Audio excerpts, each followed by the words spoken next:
Hello and welcome to today's on the road video. This is one of those videos in our series of how to, and it's born out of the fact that we wish we had this advice when we started out. So today we're going to talk about everything to do with prepping for a trip, because there's nothing worse than heading out on your van and then suddenly thinking, oh my god, I forgot to buy this, or driving along and the fridge door flies open and there's food flying out, or a cutlery drawer opens, and so on and so on. So I just want to share with you some of the things that we've learned, the way we prep our van, both externally and internally, some advice around storage, and also how to get things ready like your fridge. So let's head on downstairs, let's grab the food out of the freezer, and then we will head over to the van and get going.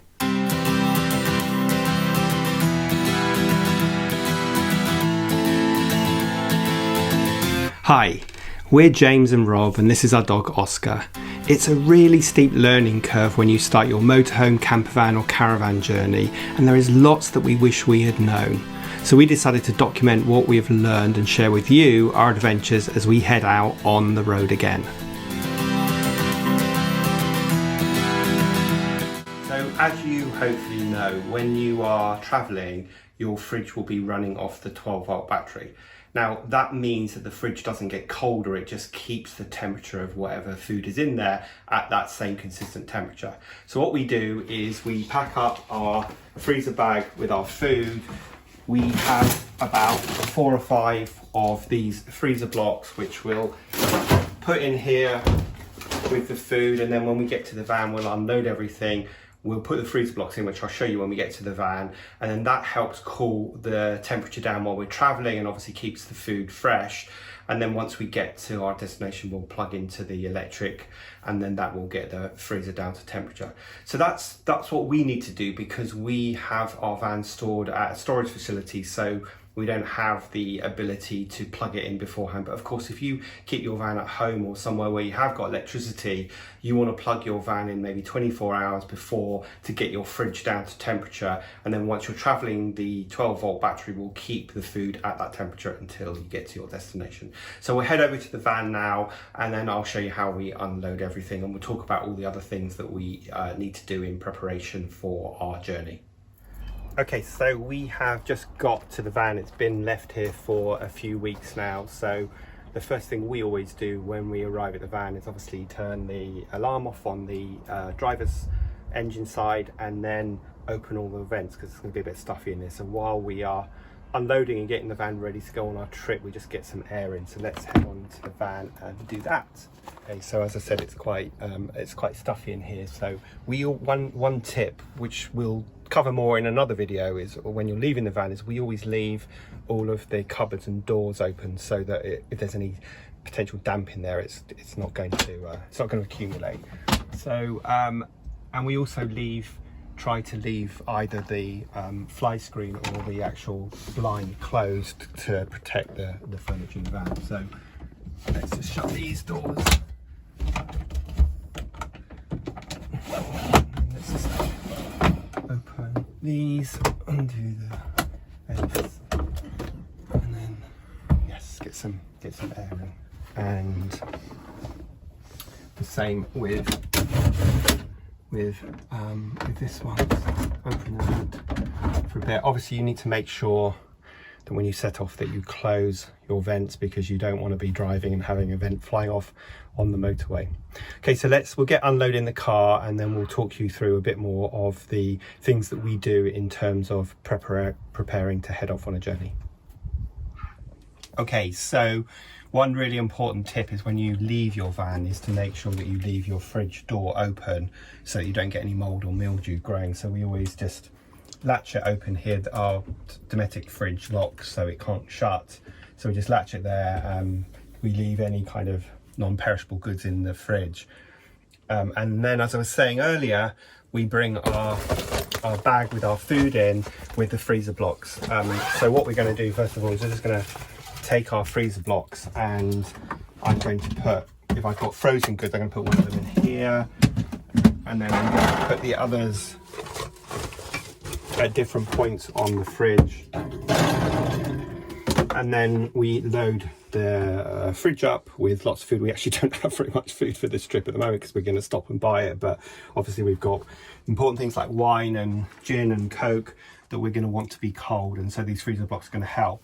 Now, as I said, when you head off on your journey, you're going to be running your fridge on 12 volts. Now ours is an automatic, so it automatically selects as soon as I start the engine, it will go to 12 volts, and the 12 volts are just going to keep your fridge at the temperature that it is currently at. So the freezer blocks in the fridge are really going to help. And to be quite honest, by the time we get to site, we then put the fridge onto max.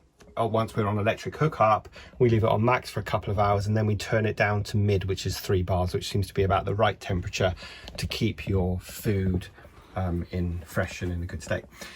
Really important, obviously, that when you load your fridge up and you're driving, you don't want things flying everywhere. So make sure that you keep stacked things like this in sort of wedged in so they can't fly everywhere, and also make sure you keep your heavier items like our wine box and our tonic cans towards the bottom of the fridge, because they're not going to be flying everywhere. Because the last thing you want to have happen, which has happened to us a few times, is, you know, a door flying open and things flying off. So you want to make sure they're secure, and that goes with the fridge as well. And obviously any food that we brought in our freezer bag that's cool, we'll unload into the fridge before we head off. We'll make sure everything is wedged in well, and then we know that when we get there it's going to both be in good condition and it's going to be chilled still before we turn the fridge onto the electric hookup, or gas if you're wild camping.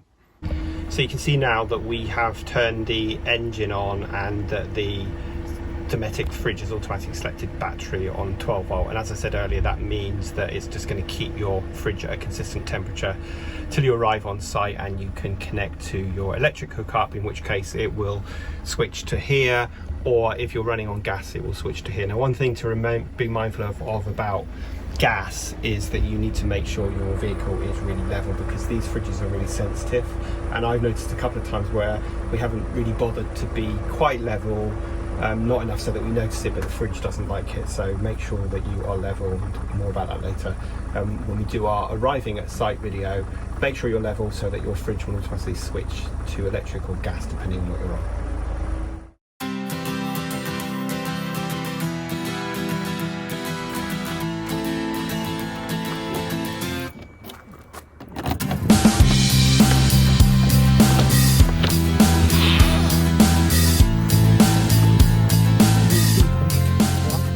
Okay, so one really important thing when you travel is to make sure that your gas is off. Now, some vans have a safety valve, so if you crashed it would automatically cut your gas off, but many don't, like ours doesn't. So you just want to make sure that wherever your gas is attached, that it is in the closed position, which ours is, before you travel. So that's definitely one check, and obviously make sure that all of your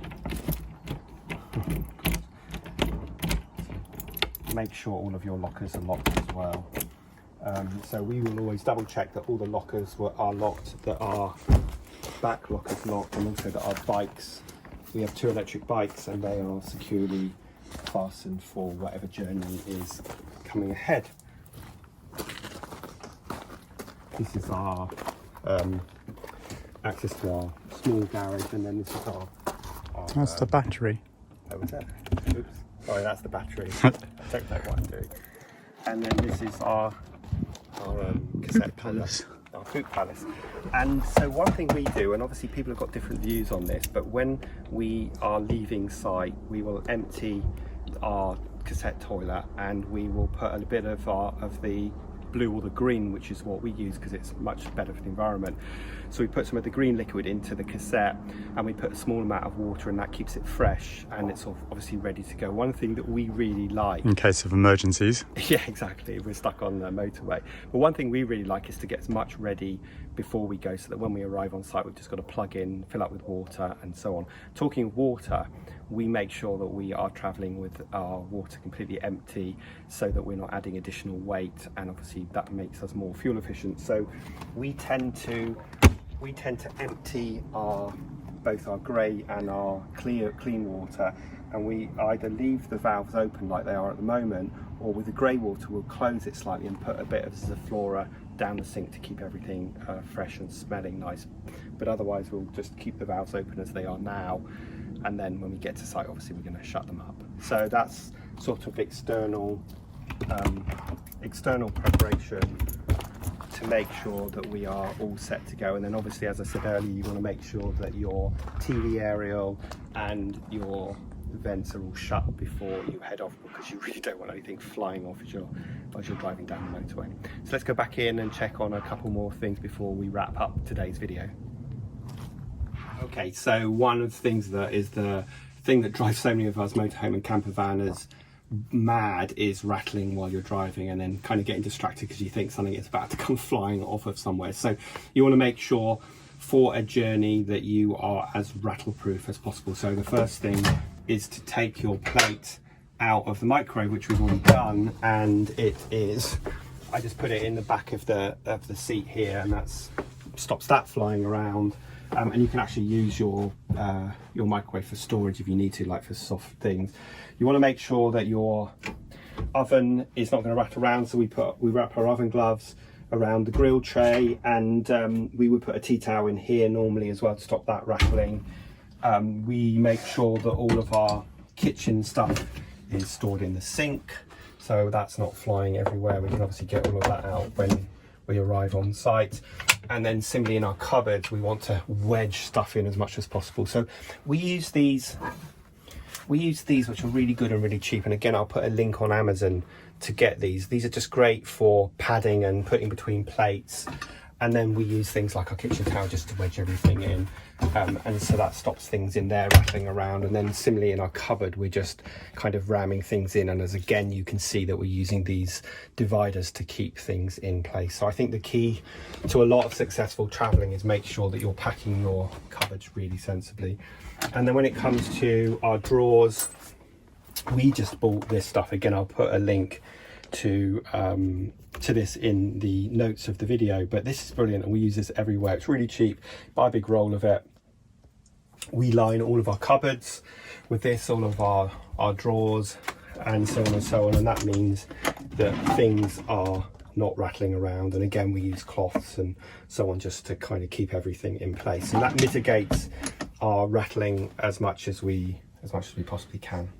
Okay, a really good tip that we use everywhere in our van is that we bought these cheap storage boxes. They cost £2 or £3 each. We got them from Tesco's, and we put all of our things in there. And you can see that this one isn't labelled, but what we've done so we can find things is label everything. So here we've got candles, bin bags, foil.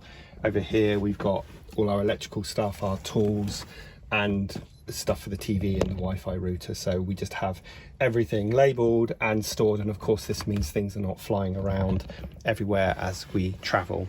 And again, we've got these liners in every cupboard which really work well, very cheap, and just stop things sliding everywhere. But obviously you want to make sure you are packing as efficiently as possible. So again, we're using our loo rolls as a way of kind of wedging these in and stopping things moving around. So you think about putting that in all of your cupboards. And as I said, when you leave the van, leave all these cupboard doors open, leave your toilet door open, your cupboard wardrobe doors open if you've got them, just to make sure air's circling around and there's no chance of damp appearing anywhere. Okay, so I just wanted to share one other really good storage tip with you.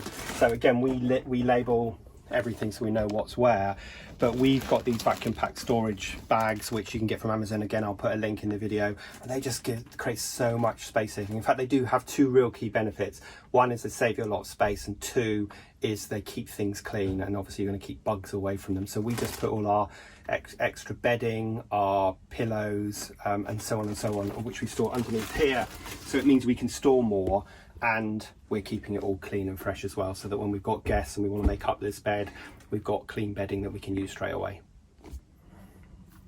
Just wanted to mention one other thing about storage.